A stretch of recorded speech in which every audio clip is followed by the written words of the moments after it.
Yeet.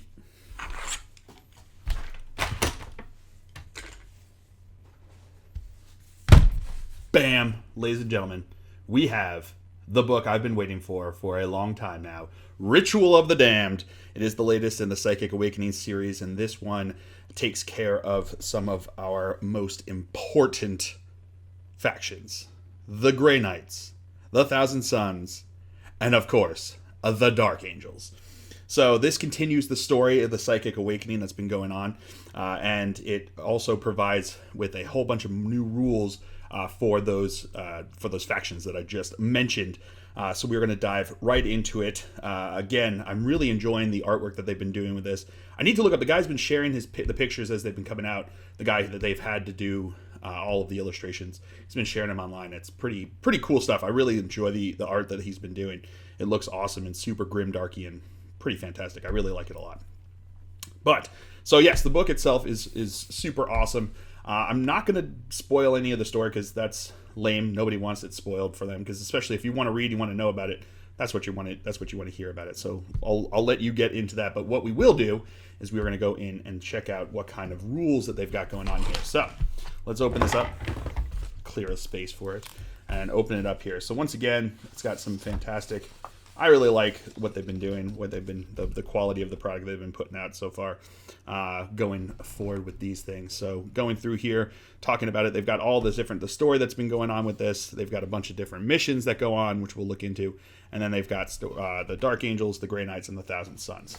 And looking through this, I think everyone who has those factions is going to be happy with what they've got. Do I think that, for instance, that the Grey Knights are now going to be winning LVO? Maybe not, but at the same time, I think that it really does a lot to help them boost them back into it so they can hold their own at least.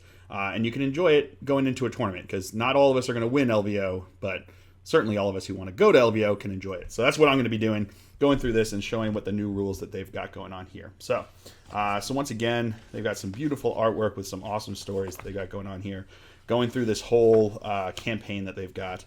It's really, really interesting. I think it's awesome that what they've been doing. I know I've said this before when I've talked about the Psychic Awakening books, but the fact that they are going forward with the pushing forward with the story, and that we're no longer locked at a minute to midnight, that they've actually had something happen. That the Cadian gates have fallen and the forces of chaos are streaming through. There's a giant rift in our universe. The patriarchs, the Primarchs are awakening. I'm sure the patriarchs are awakening too, although they haven't been sleeping; they've been planning. But the Primarchs are starting to take a bigger hand in what's going on here going forward. So it's kind of interesting the way they do it, and it's also interesting the way they've continued the story on from the books that they had at the end of 7th edition, the Curse of the Wolf Inn and things like that. They had the attacks on Fenris. And now the Grey Knights and the Dark Angels are trying to get some revenge on the Thousand Sons once again. So going over here, they've got the theater world, the theater of war, the demon world here. At the start of demon world, at the start of each battle round, roll 1d6 and apply the results shown in the table below. You have to subtract 1 from the leadership characteristic of all units for the duration of this battle. So basically, it's the battles that are going on in this theater they're happening on this demon world here. So you can roll here, and you've got no effects on a 1. Each player, number 2 is warped terrain. Each player selects 1 terrain feature starting with the player who has first turn. Roll 1d6 for each model that starts or ends the controlling player's movement phase on or within 1 inch of the terrain feature. For each roll of a 1, that model's unit suffers 1 mortal wound, and the result lasts until the end of the battle round. Furious Chaos Gods. You have here, it says each player rolls a 1d6, selects up to that many different enemy units, and rolls 1d6 for each of those units. On a 6, the unit suffers d3 mortal wounds. On a 1, or 1 mortal wound if that unit is a character with a wounds characteristic of 9 or less. So there's just some fun stuff that they've got going on here. These are very much meant to be, they're echoes of war. They're not really meant to be. You're not going to be seeing these at LVO or anything like that. They've got some cool echoes of war situation here. So like I said, these are all meant to be just fun, open narrative, and and narrative missions that you can play to go along with the story that's been carrying on with the Psychic Awakening. But now let's get into the Dark Angels. I've been waiting a long time for these guys to get their bonuses. So I'm very happy that they've got Doctrines at the very least, regardless of what else is going on here, but I'm also very happy with what else they got here. I think that just getting Doctrines is going to make a big difference for the Dark Angels. Just having that ability, just set them that step below every other Marine army that's going out there, I guess now, except for the Space Wolves, who are soon to get their stuff, so I'm sure they're going to get the same treatment that they've been getting. So, going over this just kind of talks about what you get. So, updates some of the data sheets. We also get the data sheets for basically the Phobos stuff. So you don't have to worry about printing out like a PDF anymore. You've got them in this book here to bring with you. You've got stratagems, the psychic powers. The psychic powers that you get is just obscuration for the Phobos Psyker. And then you've got warlord traits. But it's interesting, the warlord traits, as we'll get into in a bit, are divided between Deathwing and Ravenwing. So kind of cool. I like that they split it up and give you more reasons to take the two wings. Makes them a bigger part of what's going on here. And they also have the warlord traits for the Phobos characters as well.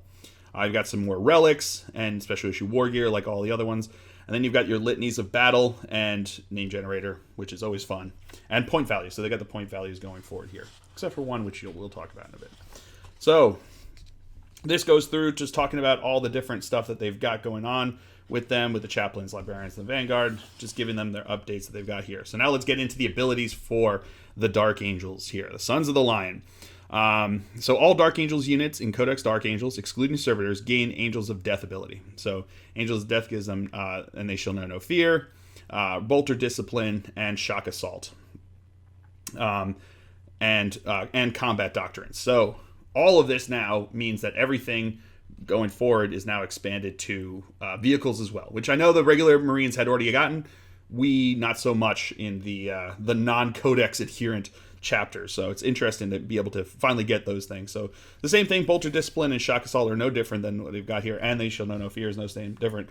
Combat Doctrines are also the exact same here, Devastator, Tactical, and Assault Doctrine. So if you've seen anything talking about those are pretty well known. So basically +1 or a better AP to Heavy and Grenade to the Devastator Doctrine, Tactical Doctrine to Rapid and Assault, and then Assault Doctrine is to pistols and melee weapons. You get the extra AP to them, which is pretty good.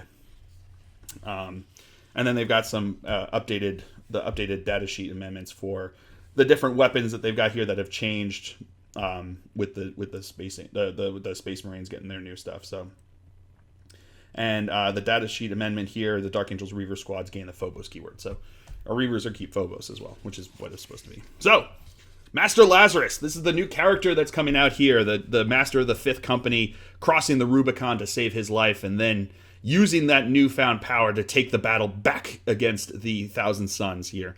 So he's basically a Primaris Master. So he's got the same thing: 6 wounds, 5 attacks, leadership 9, 2 weapon skill, 2 ballistic skill. Normal stats there, 3 up saves. So he's got his regular power armor there. But then he is equipped with a bolt pistol, Enmity's Edge, and then he's got the grenade. So bolt pistol is bolt pistol, but Enmity's Edge is his sword there. So it is a melee weapon, strength +2, AP -4, D3 damage. And when resolving an attack made with this weapon against a psyker unit, you can reroll the wound roll and you can reroll the damage roll. So rerolling wounds and damage against psykers, which is pretty cool. I really like that. It means that he's got it out for the Thousand Suns and anybody else using the dread powers of the warp. He's got the usual stuff, inner circle, blah blah blah. But then he's got the spirit shield helm. When a model in a friendly Dark Angels unit within 6 inches of this model would lose a wound as a result of a mortal wound, roll 1d6, adding 1 to the result of this model that would lose a wound. Adding 1 to the result if it is this model that would lose a wound. On a 5+, that wound is not lost. So he has a 4-up, feel no pain against mortal wounds, and everyone, all units within 6 inches of him get a 5-up, feel no pain against mortal wounds. Pretty good, especially if you're going up against, smite spam or anything like that, or you get some lucky sniper shots into him over there. He can feel no pain those mortal wounds away, which is pretty good. Because he's also got a 4-up invul save. He's got the Rights of Battle reroll, hit rolls of 1 for attacks made by models and friendly Dark Angels units while they're within 6 inches. So he's like a master. And Intractable Will, when this model is destroyed within 1 inch of any enemy units, it can immediately fight as if it were the fight phase before being removed from play. This ability is not cumulative with the Astartes Banner ability or the Only in Death Does Duty End stratagem. So it's kind of interesting that he's basically got a free fight again. So he can't do it twice. He only gets that one ability, but you don't have to spend any CP on him to be able to use it or have him within range of a banner. He just gets to fight back because he's really mad. And he wants to basically get back at them, which is pretty cool. So then going into the Interrogator Chaplain. So this was something I was interested to see how they did it, how they changed it differently from the regular chaplains to Interrogator Chaplains. It looks like they still only know they know Litany of Hate and litany and 1 litany from the Litanies of Battle, and then they can try to get going there. Litanies of Hate is the same thing, and we'll get into the other litanies that they know. But essentially, the Interrogator Chaplains and the Chaplains are the same. They just get the same difference that they had previously. But they've got all of the Primaris Chaplain, and Interrogator Chaplain, and Terminator Armor. All the usual Chaplains have their stuff here into Interrogator Chaplains. Just updates it with the litanies that they now have the ability to utilize there. We also have, like I said, all of the data sheets for all of the Phobos stuff. But Asmodai, so Asmodai does know 2 other litanies from the Litanies of Battle.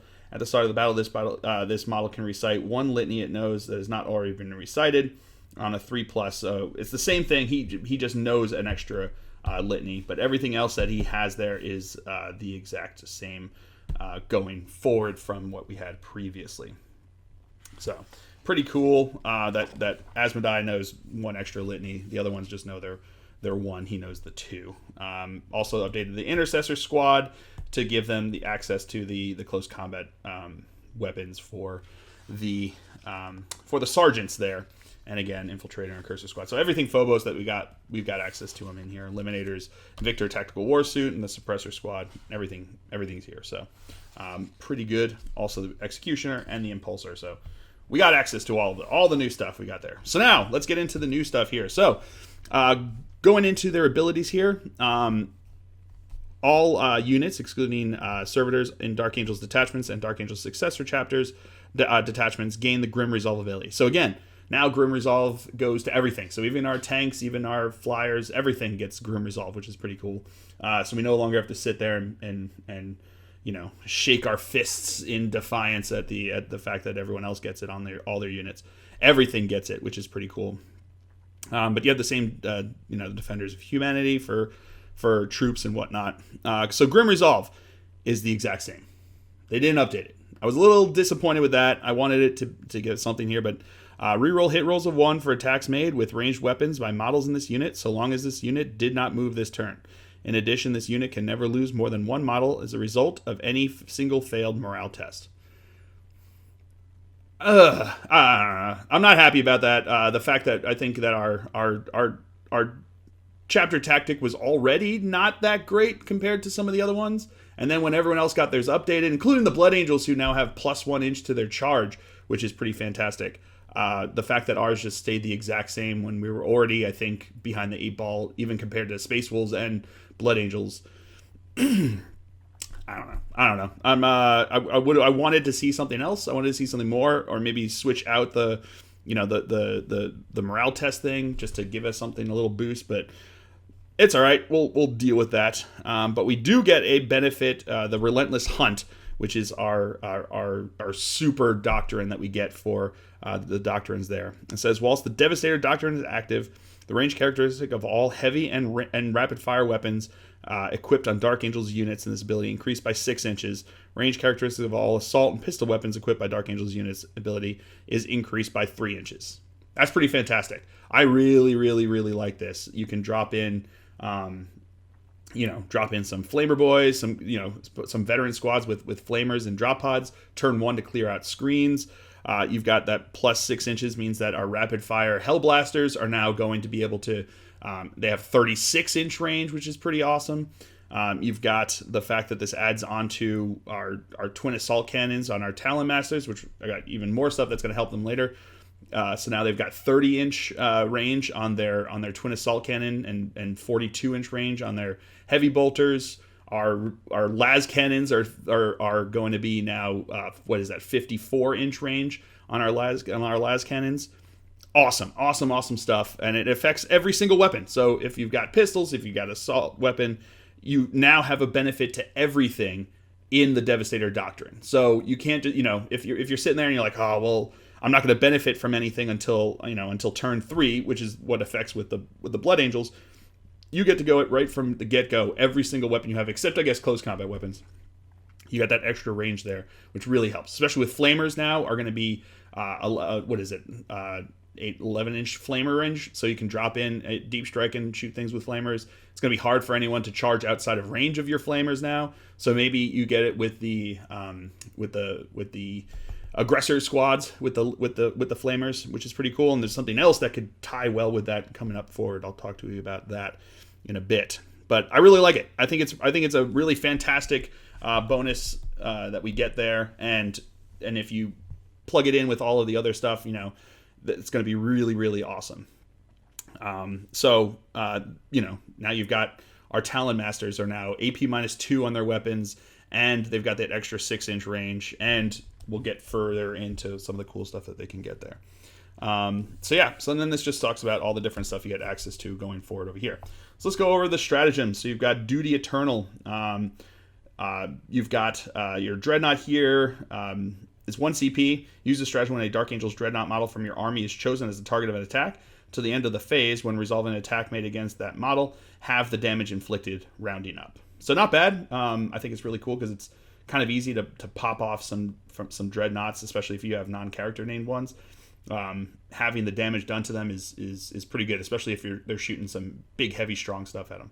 So then you've got Boltstorm, which is like all the other Space Marines have gotten. This one's 2 CP for the weapon intercessor squad that is armed with auto bolt rifles, and it basically says that when resolving an attack made with this weapon against a target that is within half range, you do not make a hit roll. It automatically scores a hit. So auto hits with auto bolt rifles. There's another one. Rapid fire is for the rapid fire ones, which is 2 CP, and it makes them rapid fire 2,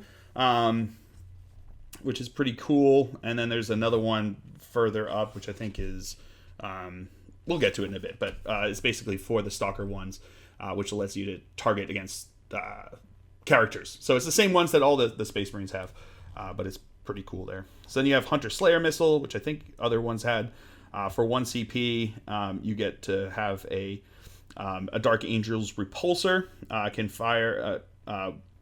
Select one Dark Angel's Repulsor model from your army to launch a Hunter Slayer Missile. Then select one enemy vehicle unit or monster unit within 48 inches of that model that is not within 1 inch of any units from the army.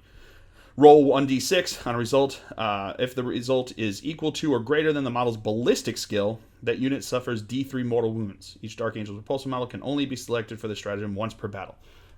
Pretty cool. I don't think the 48 would benefit from our increased range because it's not a weapon. It's just that this is an ability that it uses. So we don't get the extra benefit from that. But it's still 48-inch range to do D3 mortal wounds if you roll higher than the ballistic skill. So if as a result is equal to or greater than the model's ballistic skill, then the roll 1d6. If the result is equal to or greater than that model's ballistic skill, select one Dark Angel. Yeah, so I guess if you're shooting against vehicles or monsters, so if you're going against Tyranid monsters and they got ballistic skill 0, you're basically auto hitting, which is pretty good. And the better, so I get ballistic skill. No, worse, right? What am I saying? 2+. So the better the ballistic skill, the easier to hit them? Is that what I'm reading here? Within 1 inch, roll 1d6. If the result is equal to or greater than that model's ballistic skill, the unit suffers D3 mortal wounds. Do you think it's that model's ballistic skill is the repulsor, or do you think that model's ballistic skill is the target, the vehicle or monster? Because if it's the vehicle or monster, then the better the ballistic skill, the easier to hit them with the D3 mortal wounds. in which case you want to be using that against like Space Marines. I'm not sure what that one was. That one might need some clarification, but it's a pretty cool idea. I like it. For 1 CP, it's not that expensive, but I think I'd probably use CP for other stuff. Veteran Intercessors, which is always fun. 1 CP or 2 CP if it's over 5. Gives them +1 leadership and attack, which is pretty cool. And then we've got the Rapid Fire, which I already talked about. High Speed Focus. Use this 1 CP. Use this strategy when a Raven Wing unit from your army is chosen as a target for an attack made with a ranged weapon. Until the start of your next movement phase, models in that unit benefit from the Jink ability, even if they didn't advance. So that's pretty fun, especially when you combine that with Speed of the Raven. You can advance one unit and then use Speed of the Raven so you can get the Jink on them, and then you can spend this 1 CP if another unit gets targeted to give them that 4-up invul save against shooting, which is always fun, which is always nice, especially if you're going against some high AP stuff like Marines or something like that. Getting that ability to use that. Also, it doesn't hinder you. So if you don't want to advance with them, you don't have to. You can just have it there, and you can have that in your back pocket that you can pop it. So, it gives you a lot of flexibility, which is great. For 1 CP, heck yeah, I'll take that. For 2 CP, you've got 2 units that get it and can still shoot. Heck yeah, I'll take that. That's pretty awesome. I like that one. Got Big Guns Never Tire. Basically allowing, for 1 CP, allowing a vehicle unit from your army choosing to shoot with, and basically they don't suffer the penalty for moving and firing heavy weapons for 1 CP. Pretty good. Vengeance of the Machine Spirit, Land Raider, Repulsor, and Gunship can explode if you want them to, or shoot as if it's the shooting phase when they're removed, and then or make one single close combat attack. Pretty fun for 2 CP to auto explode. Always fun there. Great if they get surrounded by close combat stuff, or if they shoot them from a distance, then you just pop it and you can shoot them with their, with your Land Raider with the las cannons.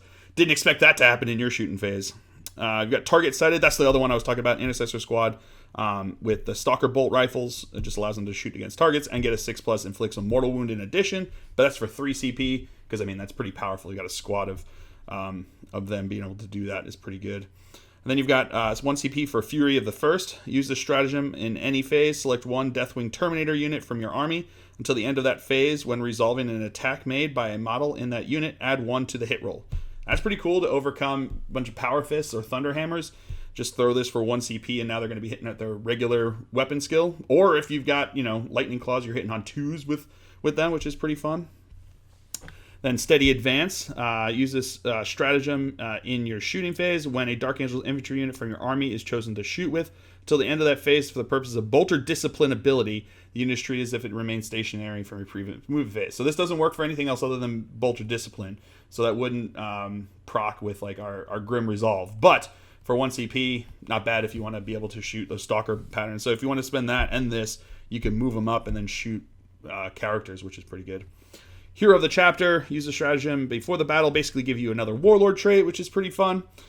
Gene Wrought Might, Primaris infantry unit from your army choosing to fight with until the end of the phase. When resolving an attack made with a melee weapon for a model in that unit, unmodified hit roll of 6 automatically scores a hit and successfully wounds the target. Do not make a wound roll. So that's pretty fun, especially if you're going up against something like a knight. If a knight charges into you or something like that, you can just punch him and hope to get 6s, because then you don't have to wound him. So pretty good. Then you got Stand Firm. Use the stratagem when a Deathwing Terminator unit from your army is chosen as a target of an attack. Until the end of the phase, increase the toughness characteristic of models in that unit by 1. That's always fun. So you pop it in there, and now they're wounding you on, instead of 4s, they're wounding you on 5s. Makes a pretty big difference. For 1 CP, not bad. Also, doesn't matter the size. So if you have like a 10-man squad, both of these work just as equally with them as a 5-man squad. Targeting Guidance here. This is a fun one. 1 CP, use the stratagem at the start of your shooting phase. Select 1 enemy unit within 12 inches of and visible to a Raven Wing Landspeeder unit from your army. Until the end of that phase, when resolving an attack made by a model in a friendly Dark Angels unit against that unit, you can re-roll the hit rolls. So re-rolling hit rolls against that one unit. So if there's like a unit that's really going to be causing you trouble, you shoot up a land speeder unit up there, they pop down within 12 inches of them, and now you spend 1 CP and everyone gets re-rolls to hit against all that. So the rest of your shooting gun line gets to just re-roll hits, which is pretty fantastic. Especially if you pair that up with like some Hellblasters or something like that, you can really do a lot of damage, which is fun. For 1 CP, heck yeah, I'll take that. You got Full Throttle. Use the stratagem in your movement phase after moving a Raven Wing unit from your army. You can make a second move with that unit this phase. That unit can advance as part of that move if it has not already advanced this phase.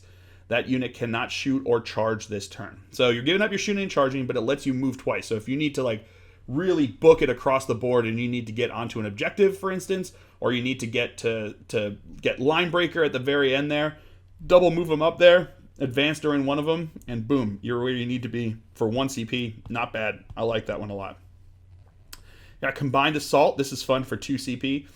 Use the stratagem at the end of your movement phase when you set up a Deathwing unit from your army using the Teleport Strike ability.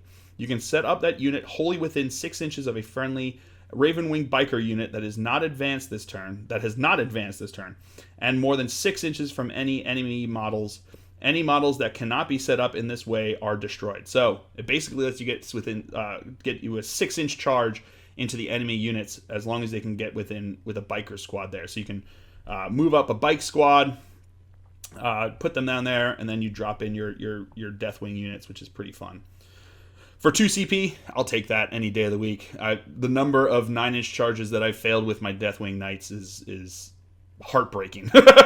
So a 6-inch charge should hopefully be better for me. I'm sure I'll still fail them, but at least it gives me a better chance to. Then you got Transhuman Physiology, which is the same. So basically 1 through 3 always fails, irrespective of whatever happens to them there.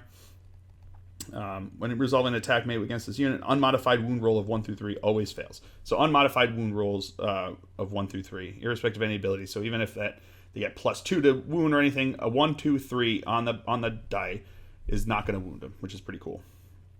Then you've got Adaptive Strategy. Use the strategy at the start of the battle round if there's any Dark Angels character model from your army on the battlefield before you change which combat doctrine is active. It basically allows you to bump back. You can only use the stratagem once per game, once per battle. So you can bump back once in the doctrine orders, because the way it works is you start in Devastator, then go to Tactical, then go to Assault, and you can't go backwards unless you spend the 1 CP, and you can only do it once per game. So if you get into Assault, you'll never get back into Devastator, and that's where you are. Then you've got Evasive Assault, which is pretty fun. 1 CP, use the stratagem in the fight phase. When a Ravenwing Biker unit from your army has made a charge move or was charged this turn, is chosen as the target of an attack. Until the end of that phase, models in that unit have a 5+ invulnerable save. So it gives you a 5-up invul save against close combat, which is always something that we've missed with the Bikers. The Jink allows you to get it against shooting. This will now allow you to get it against in close combat for 1 CP. Not bad. Outnumbered but never outmatched. Use the stratagem in the fight phase. When a Deathwing unit from your army is chosen to fight with, until the end of that phase, add 1 to the attacks characteristic of models in that unit. If the unit targets an enemy units containing 10 or more models.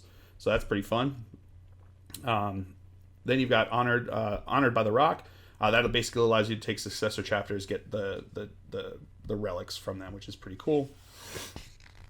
Then you've got Obscuration and Vanguard Warlord traits. These are the same ones that they've had. Nothing changed for them for the Dark Angels other than to say Dark Angels Phobos instead of whatever chapter Phobos there. But none of it's changed. It's all the same stuff there. Then we've got the new Warlord traits for Deathwing and Ravenwing. Pretty fun here. I like the fact that they've divided it up with that. Makes it really interesting to be able to use here.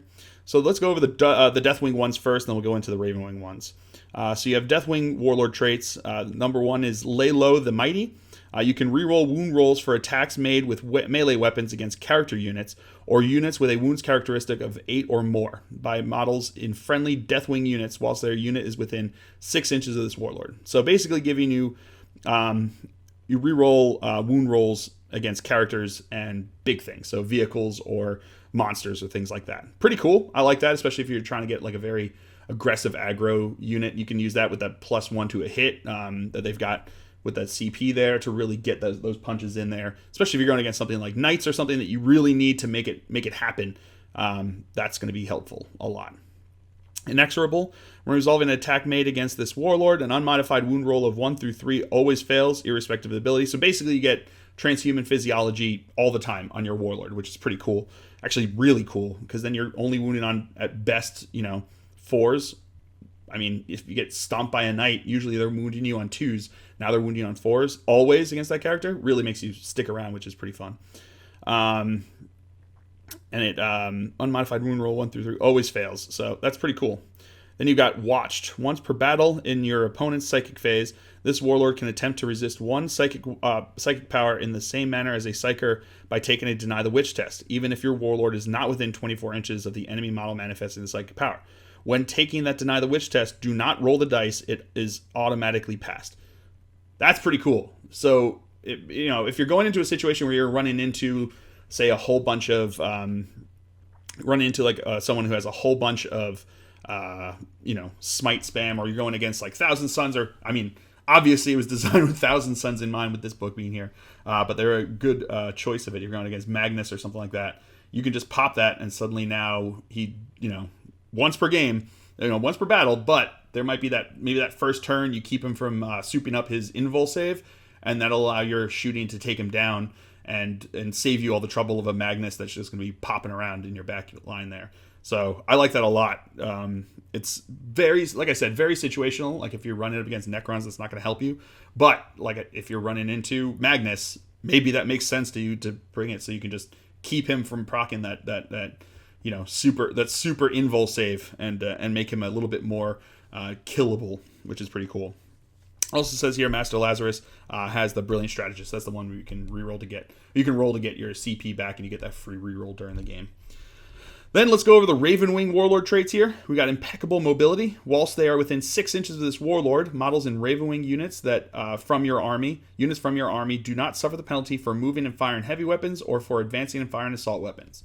So now you've got your Talon Master, who's got that Warlord trait. He becomes your Warlord. He's got that Warlord trait. He is now going to be shooting at full ballistic skill. So is Samael, who's right next to him. Rerolling everything because of Samael. Rerolling ones to wound, ignoring cover. And their twin assault cannons are now 30-inch range instead of 24-inch range. And their heavy bolters are now 42-inch range instead of 36-inch range. I like that a lot.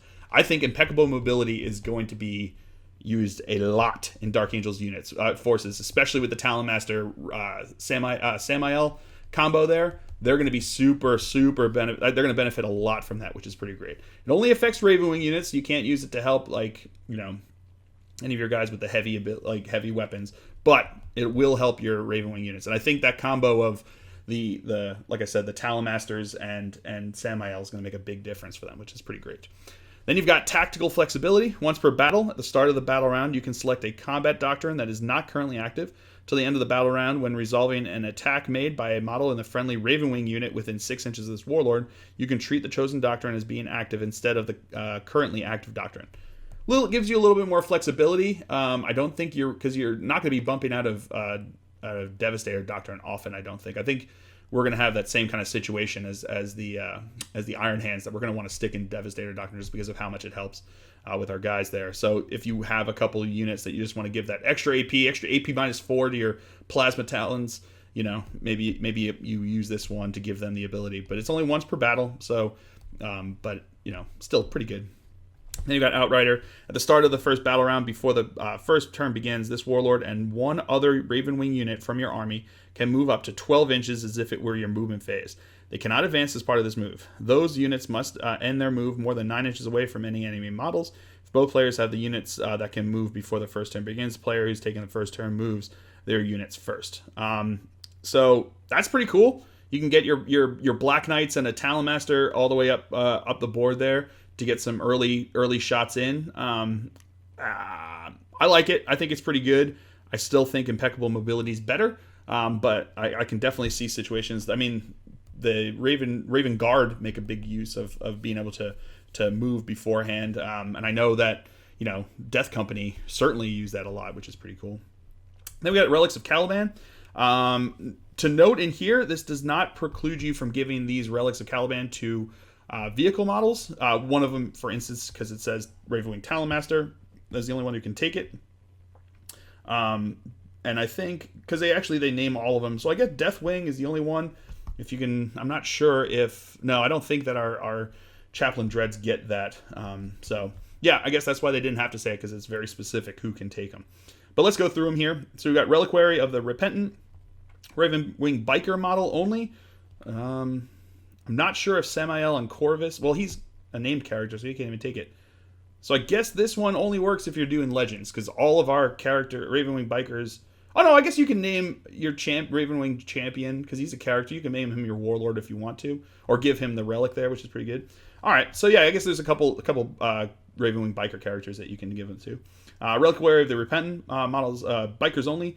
Worsen the invulnerable save of enemy units by 1 to a minimum of 6+, whilst they are within 3 inches of a model with this relic. So that's pretty cool. Reducing their invul save, making it worse if you go in there, especially if you're armed with like some kind of power sword or something like that, where you've got AP -3, which is pretty good. And whilst they're within, and it's also within 3 inches of this model, and it doesn't even have to say during the close combat. So if you can shoot this guy up there, put him next to that knight, suddenly now his, he rotates ion shields, and he's still only at a 5+ on his invul save there, and then you can just keep shooting him with the rest of your ranged weapons there. But then they get pretty close. They got to get pretty close. Don't get me wrong, but it's still possible to make it work. So I like that one. I can see that one doing a lot of work. Corvus Oculus for Ravenwing Talonmaster model only. Add 6 inches to the range characteristic of ranged weapons a model with this relic is equipped with. When resolving an attack made with a ranged weapon by a model with this relic, add 1 to the hit roll. So now our Talonmasters are basically have Samael's ballistic skill. If you have them impeccable mobility as the warlord trait and this relic, now they're hitting on 2s no matter if they move. They're going to be re-rolling all hits because they're going to be next to Samael for sure. So you're hitting on 2s, re-rolling. Then you've got the plus to AP if you're staying in the Devastator squad, and if you're in the Devastator Doctrine, not squad, Devastator Doctrine, and if you're staying in the Devastator Doctrine, you got the plus 6 inches to those heavy weapons from the Super Doctrine, and you've got plus 6 inches to your shots here. So now all of a sudden their Twin Assault Cannon has a range of 32 inches, and they've got 48-inch range heavy bolters. Pretty awesome. So I think you're going to see a lot of this. Impeccable mobility and Corvus Oculus on Talonmasters leading the way on a bunch of Ravenwing forces, or even just Dark Angels forces, period. I think they're going to make a big difference. I think that's going to be pretty awesome to see those guys operating with those. This is pretty great. Then you've got the standard of the Unforgiven Hunt. Ravenwing Ancient model only. Add 1 to advanced rolls and charge rolls made for friendly Ravenwing units if they are within 6 inches of a model with this relic when the roll is made. So that's pretty cool. Advance and charges, giving you +1, which is always beneficial. Then you got Blade of Burden, Deathwing Master model with Power Sword only. Relic replace the Power Sword with AP or Strength +2, AP -4, 2 damage. When resolving an attack made with this weapon, an unmodified wound roll of 6 inflicts 2 mortal wounds on the target, and the attack sequence ends. So that's pretty cool. 2 mortal wounds, so it goes through, they've only got their feel no pains at that point, which is pretty fun. Pennant of Remembrance, Deathwing Ancient models only. When friendly Deathwing Infantry model within 6 inches of a model with this relic would lose a wound, roll 1d6 on a 5+, that wound is not lost. So 5+ feel no pain to models, Deathwing models within 6 inches. Pretty good. That's always the thing, is that you start plicking off wounds off of the Deathwing and they start going down. If they can stick around even just a little bit longer, they make they're going to be doing a lot more damage, which is pretty cool. Very situational again. I think you kind of have to have a build that works very well with that, because you're going to be getting them in and keeping them close together to make it really work there. And then you got Key of Acrobale, Deathwing model only. Add 1 to the strength and attacks characteristic of a model with this relic. Pretty good. I like that a lot. +1 strength and +1 attack. I use that a lot on my my patriarchs in my GSC army, so I could see it being pretty beneficial to Deathwing models too. Especially if it doesn't have to be the extra relic could just be one of the ones that you give extra, spend some CP in the beginning to give it to somebody, which is pretty good. Then you've got the special issue war gear, which is I think all the same stuff here. You've got increase the range of the model's relics aura by 3 inches, which is pretty good. Angel's Gambit. Then you've got mastercrafted weapons, artificer armor, adamantine mantle, digital weapons, arbiter's gaze. When resolving an attack made with by a model with this relic, ignore negative hit roll modifiers and ballistic skill modifiers. When firing Overwatch, the bearer successfully hits using their ballistic skill rather than on a 6+. So that's pretty good. And then on a 6, that's pretty good. I like the Arbiter's Gaze. That's fun. I don't know, situational again, but I think it could be pretty good. It would be better, I guess, if you can. Oh no, this can't be on vehicles, so you can't give this to like a Talon Master, because that would be fun to put that on a Talon Master, and then you're hitting on full ballistic skill with a twin assault cannon and a twin heavy bolter, but not on vehicles, so have to be somebody else. Then you've got the bolts of judgment. And you give this model a relic, select one bolt weapon models equipped with the usual stuff that they got here. So a lot of this stuff is the same, which is pretty good. Then you've got the litanies of battle. They've got a lot of the same litanies. They got all the same litanies as the Space Marines have. So you've got the Litany of Faith, Catechism of Fire, Exhortation of Rage, Mantra of Strength, Recitation of Focus, Canticle of Hate. And then you've got, but the special one that we have is the Dark Angels Stoic Prosecution.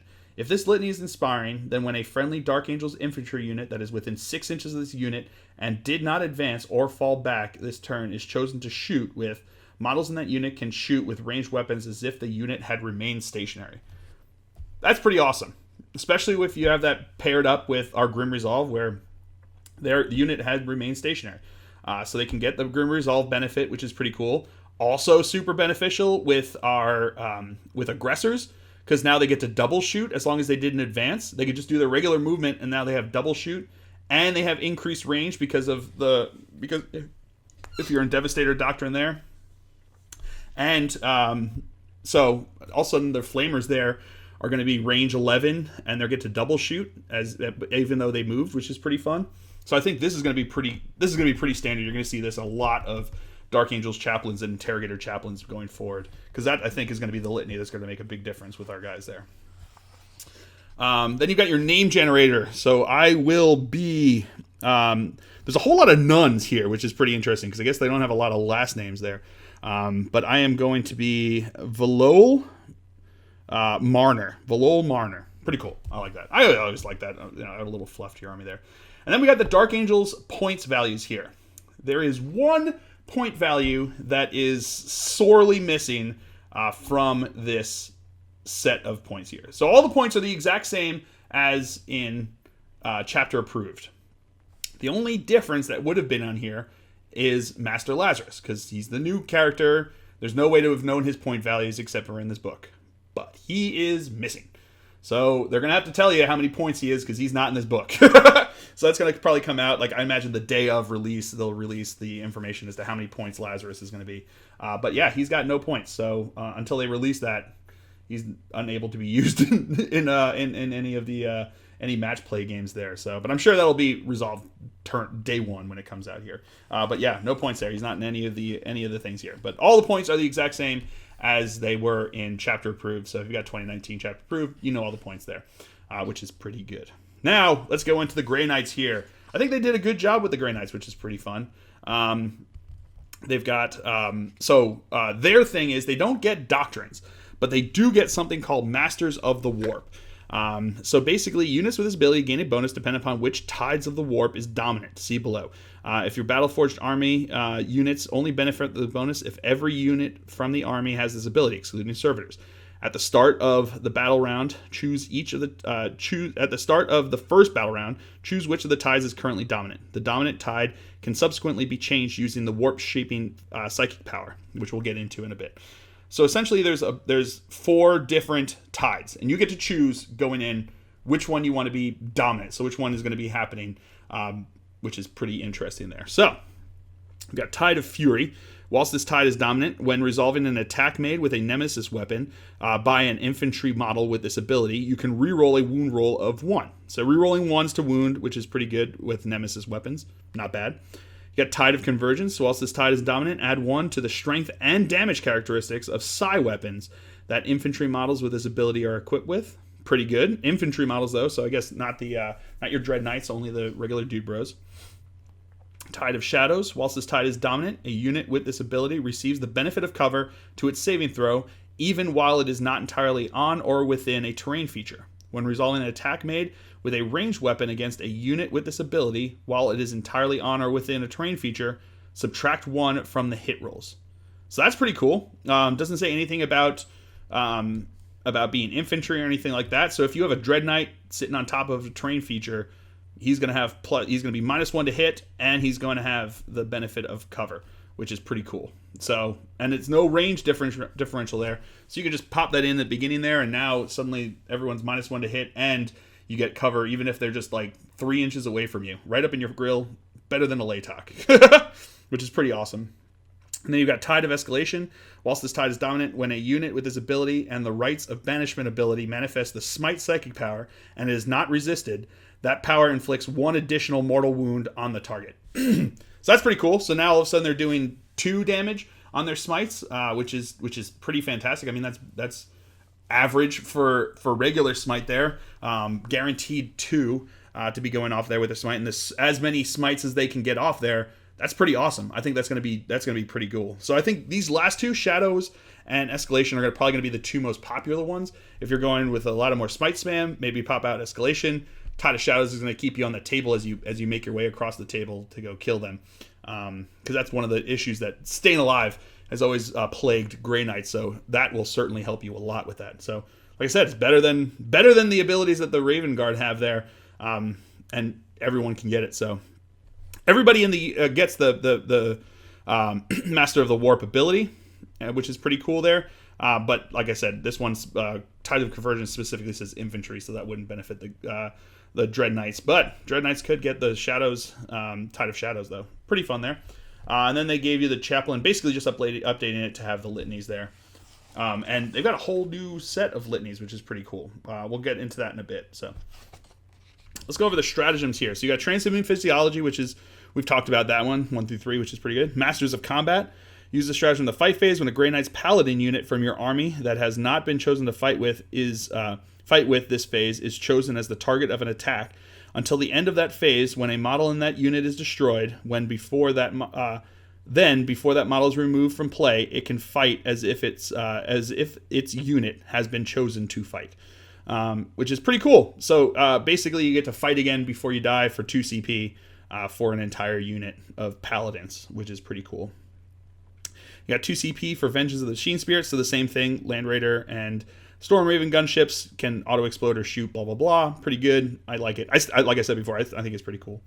You got Overwhelming Assault. Use the stratagem in the fight phase. Select 1 Nemesis Dread Knight unit from your army. Till the end of that phase, add 1 to the attack's characteristic of that unit. And when resolving an attack made with a model in that unit, you can reroll a wound roll of 1 and you reroll damage roll of 1. So rerolling 1s to hit and to wound with Nemesis Dread Knight and an extra attack for 1 CP. That's pretty good. I like that. I think that's going to be pretty fun. Then you got Dynamic Insertion. Use the stratagem when a Grey Knight's unit from your army is set up on the battlefield using the Teleport Strike ability. So if they can Deep Strike, you can use this for 1 CP. You can set up the unit anywhere in the battlefield that is more than 3 inches away from your enemy models instead of 9 inches. If you do, you cannot charge in this unit this turn. So it's the same thing as Gene Stealer Cult have, except it's 1 CP instead of 2 CP, and it gives you the ability, but you can't charge, which is the same thing as the Gene Stealer Cult. So it's 1 CP less than Gene Stealer Cult, but I use that a lot for my Flamer Bomb. So if you can get a bunch of Flamers that can Deep Strike down there, suddenly you're now within range to shoot off those Flamers. Really good at clearing off screens. And that paired up with the Tide of Shadows, now they're also going to count as cover even though they're down there. And they're going to be able to get -1 to hit them if you can drop them into cover when you do it. Pretty cool. I like that a lot. I think it's pretty good for 1 CP. Then you got 2 CP, bring down the Beast. Use the strategy in your shooting phase after shooting with a Grey Knight's unit from your army. Select 1 enemy vehicle or monster unit that was chosen as a target for that unit's attacks. Until the end of that phase, when resolving an attack made by a model in a friendly Grey Knight's unit against the enemy unit, you can reroll the wound roll. So for 2 CP, you get reroll wounds against a unit that's been shot by another Grey Knight's unit. So if you shoot with a regular Stormbolter squad there, and you just put one of the guys puts his shots into like a knight or puts it into there, and everyone else shoots into the screen in front of it, then the rest of your army gets reroll wounds against that for 2 against that vehicle or monster that you pop those shots into. It doesn't say it has to wound; it just has to have been chosen as a target that you shot into them. So that's pretty cool. Got Big Guns Never Tire. It's the same thing. That vehicle counts as not moving for firing heavy weapons. Fury of the Proven. Use the stratagem in any phase. Select 1 Grey Knight's Terminator unit from your army. Till the end of the phase, when resolving an attack made by a model of this unit, add 1 to the hit roll. Pretty cool. I like that one. Like I said, for the Deathwing, I like it. For these guys just as much. Powerful Adept. Use this stratagem in your psychic phase. Select 1 Grey Knight Psyker unit from your army with the Rites of Banishment ability. Until the end of that phase, the range of the psychic powers that unit manifests is increased by 6 inches. So that's pretty cool. Increase 6 inches on your psychic powers. Duty Eternal. Use the stratagem when a Grey Knight's Dreadnought for 1 CP. Model from your army is chosen as the target of an attack. Till the end of the phase, resolving an attack made against the model, have the damage. So the same thing with the Dark Angels one, which is pretty cool. Fight on the move. Use this at the end of the movement phase. Select 1 Grey Knight's Interceptor squad from unit from your army. Until the end of the turn, unit can be chosen to shoot with and charge with, even if it fell back this turn. So fall back and you can shoot and charge again, which is pretty cool for 1 CP. So that's fun. You go in there, or if you are charged, you get assaulted there. You fall back, you can still shoot, and you can charge back in after the rest of your army shot into them as well. Empiric Surge. Use this stratagem in your Psychic phase. After a Grey Knight Psyker unit from your army has manifested a Psychic power, until the end of that phase, when a Psychic test is taken for a friendly Grey Knight Psyker unit within 6 inches of that unit, add 1 to the total. Pretty good. Redoubtable Defense. Use this stratagem in your opponent's shooting phase when a Grey Knight Terminator unit from your army is chosen as the target of an attack. If that unit contains 5 models or fewer, this stratagem costs 1 CP, otherwise it costs 2. Until the end of that phase, when resolving attacks made with a ranged weapon against this unit, subtract 1 from the damage characteristic of that weapon for that attack to a minimum of 1. So that's pretty cool. 1 CP or 2 CP if it's more than 5 models for a Terminator squad, and you're minusing 1 from the damage there. So now all of those 2 damage weapons that are out there, and there's a lot of them, are now suddenly going to be 1 damage weapons against you. And as somebody who has Aberrance, that comes in quite handy, having that ability there. So for 1 CP if it's a 5 or less, or 2 CP if it's more than that. Got Steady Advance here. Use the stratagem in your shooting phase when a Grey Knight's infantry unit from your army is chosen to shoot with. Until the end of that phase, for the purposes of the Bolter Discipline ability, so same thing, Bolter Discipline, you get to shoot them as if they're stationary. Untainted and Unbowed. Use the stratagem when a Grey Knight's Purifier squad unit from your army is chosen as the target for an attack. Until the end of the turn, models in that unit have a 4+ invul save. That's pretty good. And when the morale test is taken, you automatically pass it. So for 1 CP, they've got a 4+, Purifier squad gets a 4+ invul save, and they get an auto pass their morale test. So that's pretty fun. I like that one a lot, for 1 CP especially. And Preternatural Senses for 1 CP. Use the stratagem when a Grey Knight's Purgation squad unit in your army fires Overwatch. Till the end of the phase, when resolving Overwatch attacks made in the unit, a hit roll of 4 through 6 scores hit. So 4+ on Overwatch. That's pretty awesome for 1 CP. I like that. It's a Purgation squad. It has to be specifically, but still pretty good. Anytime you can fire better in Overwatch is always super helpful. So let's go over the different stuff here. So they've got the Dominus Discipline. So this is a brand new discipline that they've got here that you can choose from if you're a Grey Knight's character model. All Grey Knight's character models and Grey Knight's attachments know psychic powers from the Dominus Discipline. Instead of generating psychic powers from the Sanctic Discipline, a Grey Knight character model can generate equivalent number of psychic powers from the Dominus Discipline. They cannot generate psychic powers from more than 1 psychic discipline. So you get to choose which one you want to do it here. So we've got Warp Shaping. First one here, Warp Charge value of 5. If manifested, select a Tide of the Warp that is not dominant. The currently dominant Tide of the Warp is changed to the selected Tide of the Warp. So basically, Warp Shaping is how you change the Tide of the Warp for your army, and you get to go through all those benefits change in there, which is pretty fun that you just get to do it during the Psychic phase, as opposed to only once at the beginning of each battle round you get to change it for the rest of the Space Marines with their doctrines. You get to do this whenever any of the Psychic phases that you want. You can change it up, and you can keep going back and forth between the same ones, which is fun. Armored Resilience, War Charge value of 6. Manifests select 1 friendly Grey Knight's infantry unit within 12 inches of the Psyker till the start of your next Psychic phase. When resolving an attack that targets this unit, subtract 1 from the wound roll. So that's pretty cool. -1 to wound against a unit. So if you've got one that's like really getting a bunch of aggro that you know is going to get shot at a lot, or attacked, or they're in close combat with someone there, -1 to the wound roll makes a big difference, which is pretty cool. Then you got Ethereal Manipulation. Ethereal Manipulation has a Warp Charge value of 7. Manifests like 1 friendly Grey Knight's unit within 6 inches of the Psyker until the start of your next Psychic phase. When resolving an attack made by a model in that unit in the shooting phase against a unit that is within half range, you can reroll the hit rolls. So reroll hits against within rapid fire range, which is pretty fun for 7 Warp Charge value of 7. I mean, Grey Knights have a lot of access to Storm Bolters, so that could make a big difference there. I think that'd be pretty fun to be able to use that there. You got Edict Imperator. Edict Imperator is a warp charge value of 7. If manifested, select one friendly Grey Knight's unit within 12 inches of the psyker. That unit can shoot as if it were your shooting phase, and then make a move as if it were your movement phase. It cannot advance as part of this move. That unit cannot shoot again this turn or charge this turn. I guess what it allows you to do is pop out from cover, get a bunch of shots off, and then go back into cover so that you blocking line of sight. You don't get to shoot again, but you just get to do your shots and then jump back into cover, which is pretty fun, I think, to get line of sight that you need, and then pop back into cover so they can't see you. Super situational, but I think it could be super. I could see it being super effective there. Then you've got Empyrean Domination. It's a warp charge value of 7. If manifested, you gain a CP, so you can get back CP, get CP, which is pretty cool. And then you got Inner Fire here. Inner Fire is a warp charge value of 5. So it's a low warp charge value. If manifested, select one enemy unit within 1 inch of this psyker and roll a number of d6 equal to the result of the psychic test. For each roll of a 1, this psyker suffers 1 mortal wound. And for each roll of a 3+, the enemy unit suffers 1 mortal wound. That could be super brutal. You could possibly be doing 12 mortal wounds to your opponent. Granted, you could also possibly do 12 mortal wounds to yourself.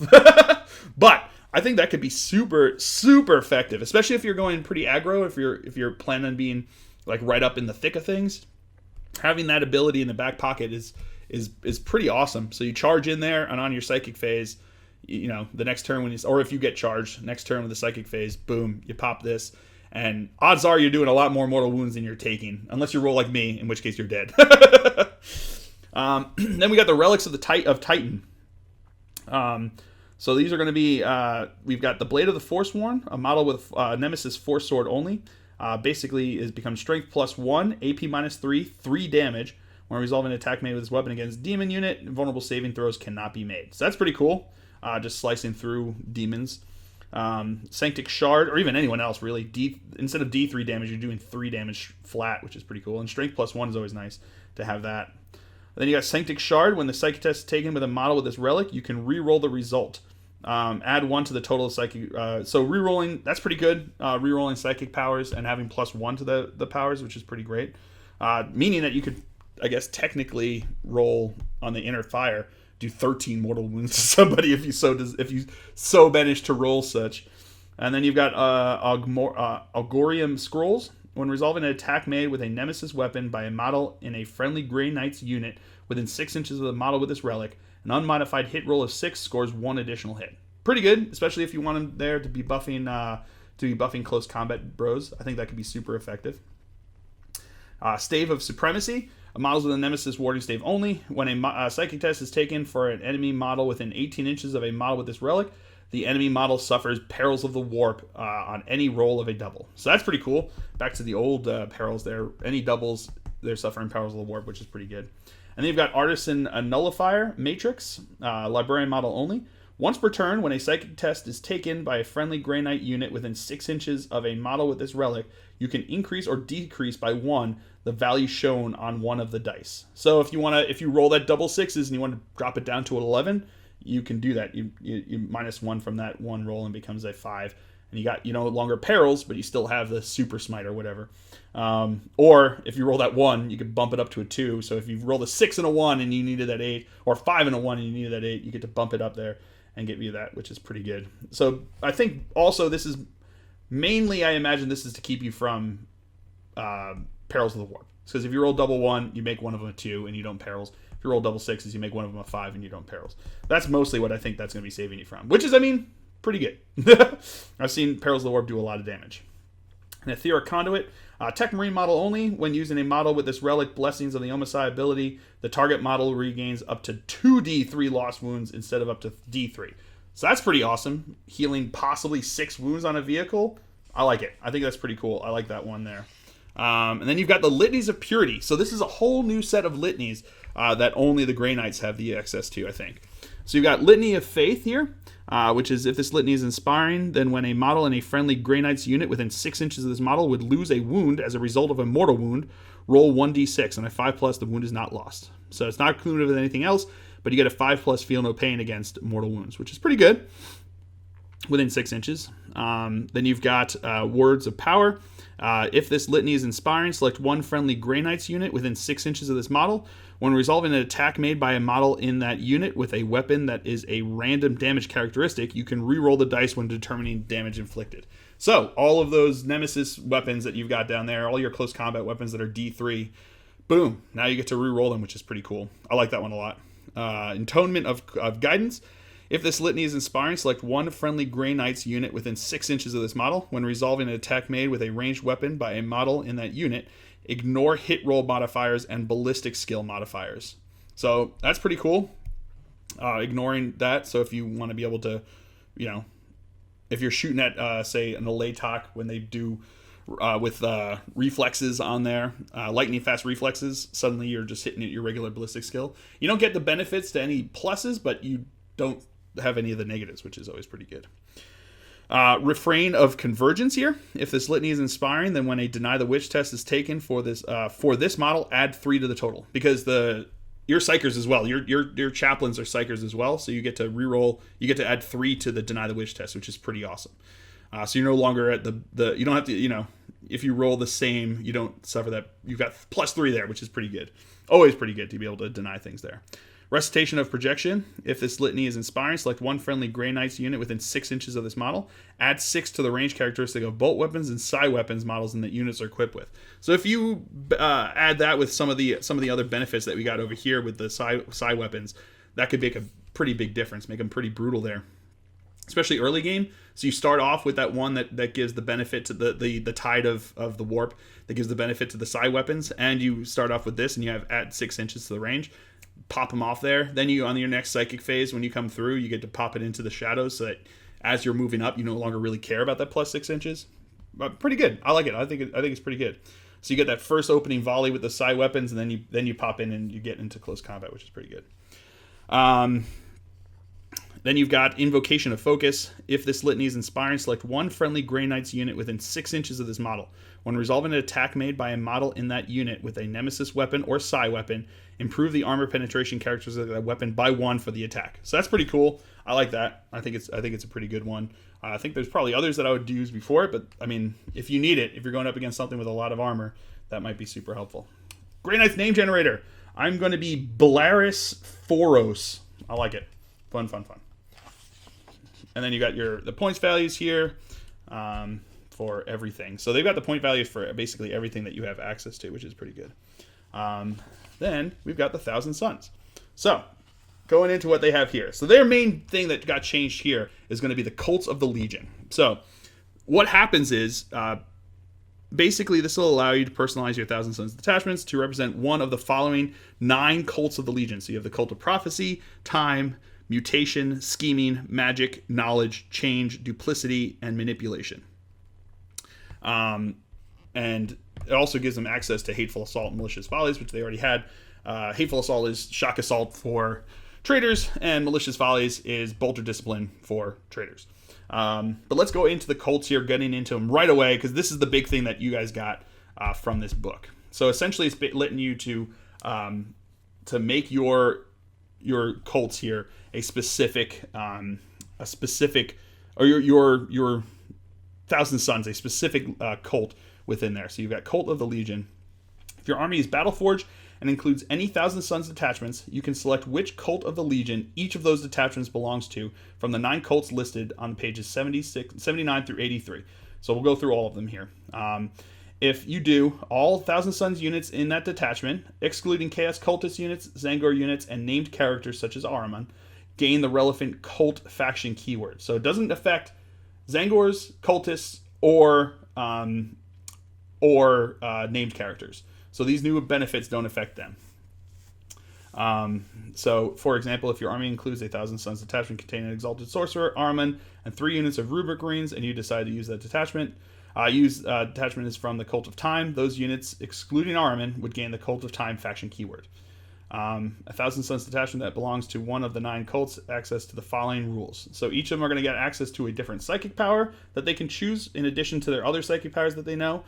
They get access to a warlord trait that you can choose if your warlord is from that cult, and you can choose a Sorcerer's Arcana, which is basically a relic that they can choose to use instead of their regular relics. So essentially what happens is you just get access to more choices for Psychic, Warlord, and Relic in your army for those specific cults. So let's go over the Cult of Prophecy here.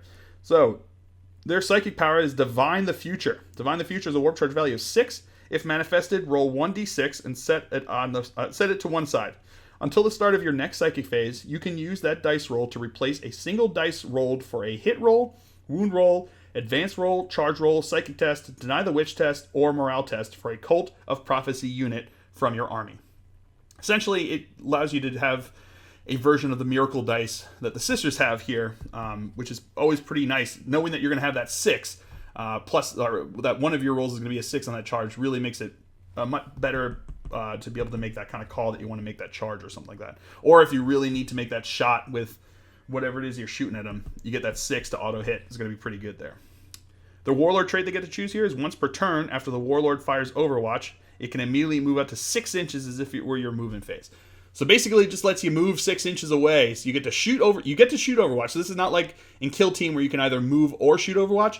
You get to shoot Overwatch, and if they're not dead and they're going to get that charge off, you can now move 6 inches away from them and suddenly make that charge 6 inches further, which is pretty brutal and super effective. I think it's a pretty awesome Warlord trait to have, especially if you're trying to keep somebody alive a lot longer.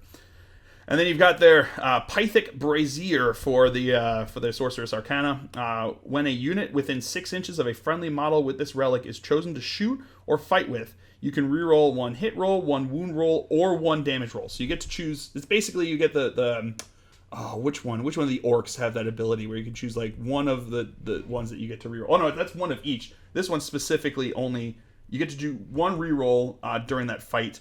Or shooting, and it's to hit, to wound, or to damage, which is pretty good. I think it's pretty cool. Then you have the Cult of Time here. So you got Time Flux is their psychic power. Time Flux is a warp charge value of 5. If manifested, select one friendly Cult of Time infantry unit within 6 inches of the psyker.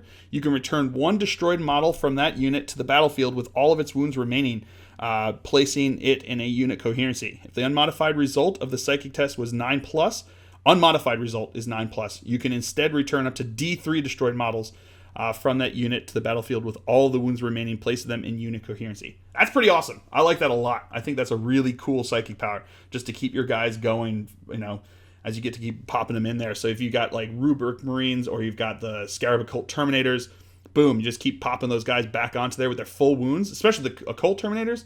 You get them up there with their 2 wounds each time. Oof, that's pretty nice. I like that one a lot. Then you've got the Warlord trait, Immaterial Echo. In your Psychic phase, if this Warlord manifests a Psychic power with a Psychic test result of 9+, this Warlord can attempt to manifest 1 additional Psychic power that phase. Only 1 additional Psychic power can be manifested as a result of this Warlord trait per phase. So that's pretty cool. If you get that 9+, especially if you get the 9+ for that, then you get to do this one again. That's pretty cool. Work very well together, which I imagine it's supposed to. And then you've got Sorceress Arcana Hourglass of Manat. The first time a model with this relic is destroyed, at the end of the phase, return the model to play with D3 wounds remaining, placing it as close as possible to its previous position and more than 1 inch away from any enemy models. So basically, you get to Gilliman yourself there, which is pretty cool. Cult of Mutation. You got Warp Reality is the psychic power. Warp charge value of 6. Manifests like 1 terrain feature within 18 inches of the psyker. Then select 1 enemy unit within 3 inches of that terrain feature. Until the start of your next psychic phase, have that unit's move characteristic and subtract 1 from advance rolls and charge rolls made for that unit. Pretty good. You just get to hamper them, basically just keep them from being able to run up the board, which is pretty good there. I like that. Then you got Touch of Vicissitude. When resolving an attack made with a melee weapon by this Warlord, an unmodified hit roll of 6 inflicts 1 mortal wound on the target in addition to any other damage. So that's pretty fun. 6 is doing mortal wounds. That works very helpful when I've got Azrael, so I'm sure it would work for a lot of your guys. And then you got Sorcerer's Arcana Exalted Mutation. Sorcerer model only. Add 1 to the strength, toughness, and attacks characteristic of models with this relic. That's pretty good, because I got the same one that I use with the Twisted Helix Patriarchs all the time, which is pretty fun. So I like that one. I think it's pretty good for them. So that's the Cult of Mutation. That's a pretty fun one. I like that one. Then you got Cult of Scheming. I've got Seated Strategy here as the psychic power. Warp charge value of 6. If manifests, it's like 1 friendly Cult of Scheming unit within 24 inches of this psyker. That unit can shoot and charge this turn even if it fell back. So that's pretty fun for warp charge value 6 and basically gets you back into the fight, which is fun. And 24 inches, so you don't even have to be that close to him. so you don't have to be as close to the front line as you necessarily would fear to be. Then you got Grand Schemers, the Warlord trait. Whilst they are within 3 inches of the Warlord, friendly cult of scheming units gain the Disciples of Tzeentch ability. If such a unit already has the Disciples of Tzeentch ability, each model in that unit counts as 2 models for the purposes of determining who controls an objective marker. So that's kind of fun, giving you the, everybody now has basically objective secured, and then you get double objective secured if you've got a troop unit next there. So you've got Rubric Marines, they're going to count as twice, which is pretty good. Then you've got Shockthal's Theorem is the Arcana. Once per battle, in any phase, you can use Shockthal's Theorem if a model with this relic is on the battlefield. If you do, select one stratagem until the end of the phase, or until after that stratagem is used by the model with this relic's controlling player, whichever comes sooner. Reduce the command point cost of that stratagem to 0. So you can pop off one of the stratagems. You can hold up a stratagem in your back pocket. End of the game, you put this down there, and then you can use that stratagem even though you've run out of command points by this point in the battle and get to use it, which is pretty fun. Or if there's just something that you want to do and you just don't have the CP for it, you can pop this, which is pretty great. I like that a lot. I think that could be pretty useful. And then you got Psychic Power, Astral Blast. Astral Blast has a warp charge value of 6. If manifested, the closest enemy unit within 9 inches of and visible to this psyker suffers D3 mortal wounds, and each other unit within 3 inches of that unit suffers 1 mortal wound. So that would still affect your guys, but it might be worth it to just blow them up and get some of that. Brother of Sorcerer's ability only increases the first range of the Psychic Power. So it's not within 6 inches then for the second part. It's only the plus, the range for the 3, for the first one to the 9 inches. So come 12, I think. Right? Isn't it plus 3? I think so. Then you got Warlord trait, Devastating Sorcery. When this Warlord manifests a Psychic Power that inflicts 1 or more mortal wounds on an enemy unit, increase the mortal wounds inflicted on that unit by 1. So his D3 mortal wounds becomes D3 plus 1. That's a fun one. That's pretty good, especially if you're going Smite Span with somebody. That'd be pretty good. Or if even paired up with Astral Blast, you could just do a bunch of mortal wounds. Ooh, that's going to be doing 2 to each unit around there. So if you can pop in, ooh, that would be a good one. I think those would pair up really well with that Warlord trait and that Psychic Power. And then you got Sorcerer's Arcane Focus. When a psychic test is taken for a model with this relic, add 1 to the total. Pretty fun. I like that one a lot. That's pretty good. This is a Cult of Magic's pretty good one. That could be super effective, especially all taken together like that. It'd be super helpful there. So then you've got Cult of Knowledge here, which is a psychic power. The psychic power for the Cult of Knowledge is Psychic Delve. The Psyker delves into the soul. We'll go in here. So Psychic Delve has a warp charge value of 6. If manifested, select one enemy unit within 18 inches of this Psyker. Until the start of your next Psychic phase, when resolving an attack made against that unit by a friendly Cult of Knowledge unit, reroll a wound roll of 1. So rerolling 1s to wound. So if manifests like one enemy unit. So rerolling wound rolls of 1 against a unit, which is pretty fun. Pretty good there. Ardent Scholar. When a psychic test is taken for this model, you can reroll dice rolls of 1. So that's not bad. Rerolling 1s for a psychic test. And then you've got in Caledion's Cry, which is the Sorcerer's Arcana. Models with the Warflame pistol only. Replaces it, becomes pistol D6, range 12, pistol D6, strength 6, AP minus 2, 1 damage, auto hits. Pretty awesome. I like that one. I think that's a pretty good one because you can use it in combat. You can use it 12 inches away from combat. That's a pretty good one. I like that one a lot. I think that would be a pretty good one there. You got the Cult of Change coming up here. Psychic power is Disturb Reality. Disturb Reality warp charge value of 6. If manifests as like one enemy unit within 12 inches of the Psyker until the start of your next Psychic phase, subtract 1 from the unit's leadership and attacks characteristic to a minimum of 1. You can, which is pretty good. I like that. It's like an enemy within 12 inches Psyker.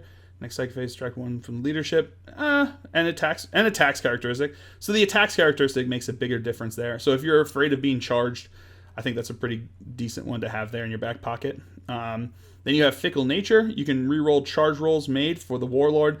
This Warlord can shoot and charge in a turn in which it falls back. So it can fall back, shoot and charge, and you get to reroll your charges, which is pretty good. I like that one, especially if you're being very aggro with your Warlord. Then you got Sorcerer's Arcana Capricious Crest. Once per turn, when a psychic test is taken for a model within 18 inches of a model with this relic, you can change the result of the psychic test as follows. If that model is from your army, you can change any roll of 1 to a roll of 6. If that model is from your opponent's army, you can change any roll of 6 to a roll of 1. So that's pretty cool. really hampering your opponents, but it's only once per turn, so you can use it on yours and on your opponent's turn, which is pretty good. Then you got the Cult of Duplicity. Sorcerer's Facade is the psychic power. Warp charge value of 7. Manifests like one friendly Cult of Duplicity unit within 6 inches of the psyker. Remove that unit from the battlefield and set them up anywhere in the battlefield that is more than 9 inches away from the enemy models. This unit is treated as having moved this turn. Pretty good. It's basically the jump that you get to do there. So now you're 1,000 Suns with the jump. Pretty awesome. I like that. And then you've got Duplicitous Tactician. At the start of the first battle round, before the first turn begins, select up to D3 Cult of Duplicity units from your army. Remove these units and this warlord from the battlefield, then set them up again following the normal deployment rules for those units, the mission being played. If you redeployed a transport model, all units embarked inside that model remain so when it is set up again. So that's pretty cool. I like that, redeploying, which is always fun with like Raven Guard get to do a lot of that stuff, so that's a pretty good one to use there. And then you got Sorcerer's Arcana is the Perfidious Tome.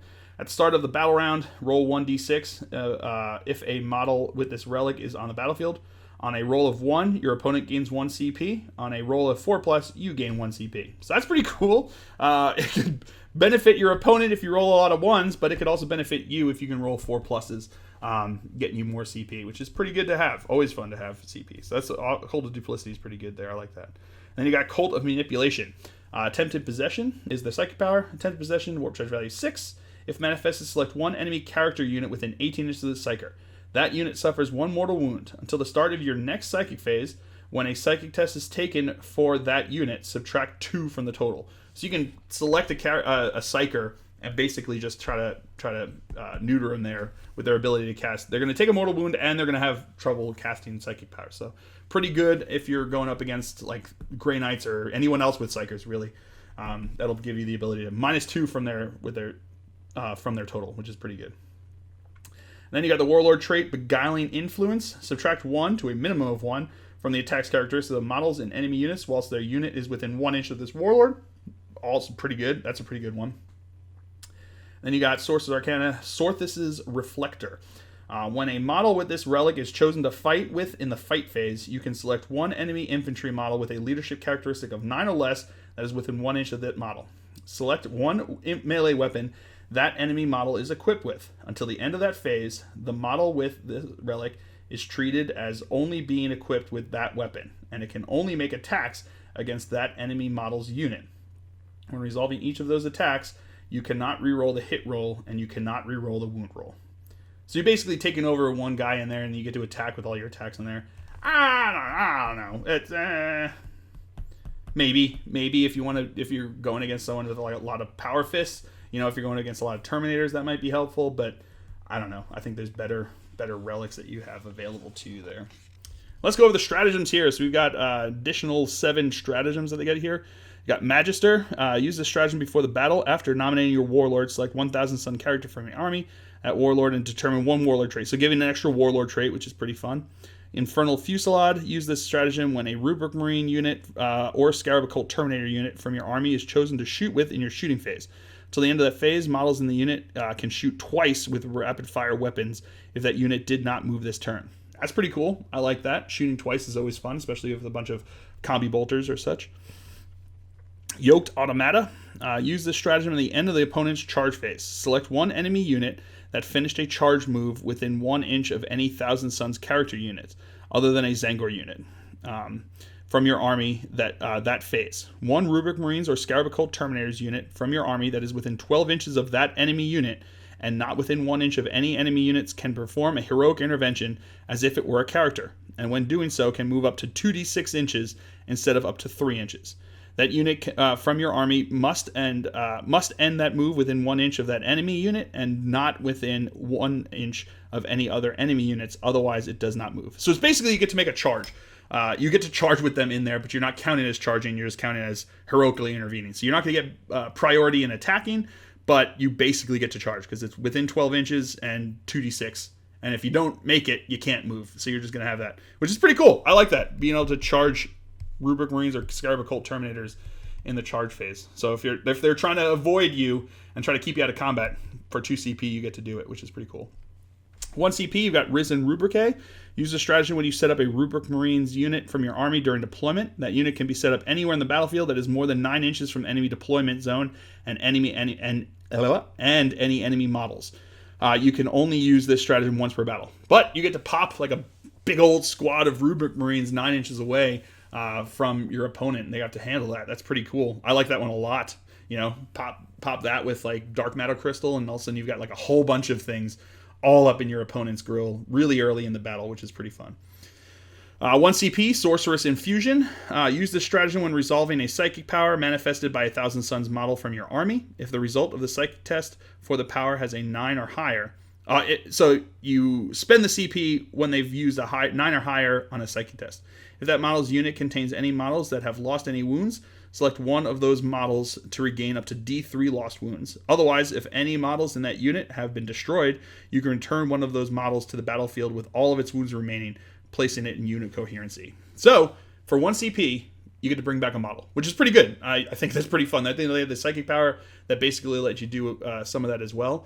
But this one lets you basically do like a super apothecary move for 1 CP if they do really well with their psychic tests. Indomitable foes, easy for me to say. Use the stratagem when a Rubric Marines unit from a Scarab Occult Terminators unit from your army is chosen as the target of an attack. Till the end of the phase, improve that unit's invulnerable save by 1 to a maximum of 3+. Not bad. I like that. Always helping. It's always helpful if you get to increase your invulnerable save. And then you got Adepts of the Immaterium. Use the stratagem if a Thousand Suns Psyker from your army would suffer Perils of the Warp. That Psyker does not suffer Perils of the Warp. So for 1 CP, you stop Perils of the Warp from happening. Pretty cool. I like that for 1 CP. That's super helpful, especially if you've got a Psyker that you really need alive and they suddenly Perils and they've got 1 wound left. It's like they're dead. Otherwise, I can spend 1 CP and keep them around, which is pretty cool. And then we got the Thousand Suns name generator. I am going to be Amon Toron, just because that sounds fun. And then they've got their points values here, which I believe is the same thing as the chapter approved. So that's what we got. Pretty good. I think this is pretty fantastic. I'm very excited to get my Dark Angels back onto the table here, get to fight with them with their new rules. Like I said, it would have been helpful if they had updated our chapter tactic. I think that would have been helpful, but I'm still very pleased with what we got there, especially the combos that you can get with the Talonmaster and Samael and Sableclaw. I think this is just going to be super fun. I think you're going to have, Chaplain Dreadnoughts with behind like aggressors moving up the table with that litany pop so that they can double shoot with their weapons that are now an additional, I think they're assault, so the additional 3 inches there, which is 21 inches. Not bad. I like it a lot. I think it's going to be fun.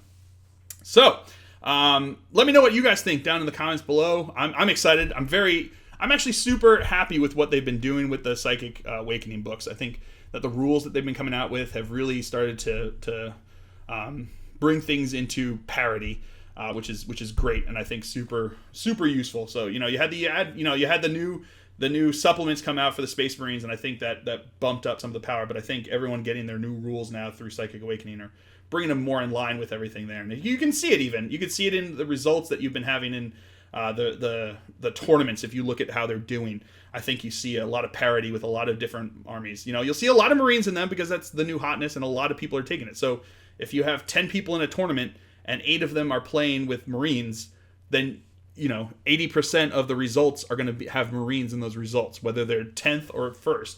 80% of the results are going to be Marines. So I think you're seeing a lot of Marines in the results, but I think that's because a lot of players are playing Marines. I think that a lot of the armies are in a pretty good shape. I think that there are certain builds that are stronger than others. Lots of drones is really good for Tau right now, but they haven't gotten their updates from Psychic Awakening, so who knows what they're going to get. And I think GW is doing a pretty good job of balancing things out. I know that I'm going to have a lot of people that very much disagree with it, think that Space Marines have ruined the meta, have ruined this game, and they're going back to play 3rd edition or whatever they want to do.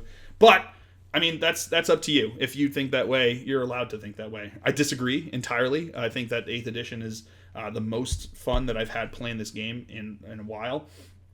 I think that the rules have simplified. I think all the people complain about all the books are I don't know. I'm happy. I'm happy to get more rules. I'm happy to have my army change up a bit, have a little bit of a variety in what I can do, and keep things fresh. Because after a while, if you're playing the same army and it has the same rules and that nothing changes, there's no reason for you to change it. You're going to find your list that works well for you, that you're happy with, and you're going to keep playing that list over and over and over and over and over again until there's a reason to change it. So I changed all of my lists a lot for my battle reports, but they're not optimized. They're not the best ones that I could bring with the rule sets that are available. Because once I find that optimized list, I'm going to stick with it, and there's no reason to change it unless the rules change. And then when the rules change, you get to try things new, you get to try different stuff. So I'm happy when they change that. I'm happy when they come out with a new book. I'm very happy to go out and get the book and figure out what it is. And even if I have to throw another book in my bag, I don't care. It's fun to have that kind of variety and change things up and make me think about it, because it's fun to be able to try to think about different combos, like I was just talking about, like with the Talon Master and Samael. And I mean, when was the last time you saw me field a Chaplain Dreadnought with my army? I mean, it's been a long time. So I'm happy to get these kind of changes that really keep things fresh, which is fun. So I hope you guys have all enjoyed this. I certainly have. I have been Phil, the Glacial Geek, as always. And until next time, have fun.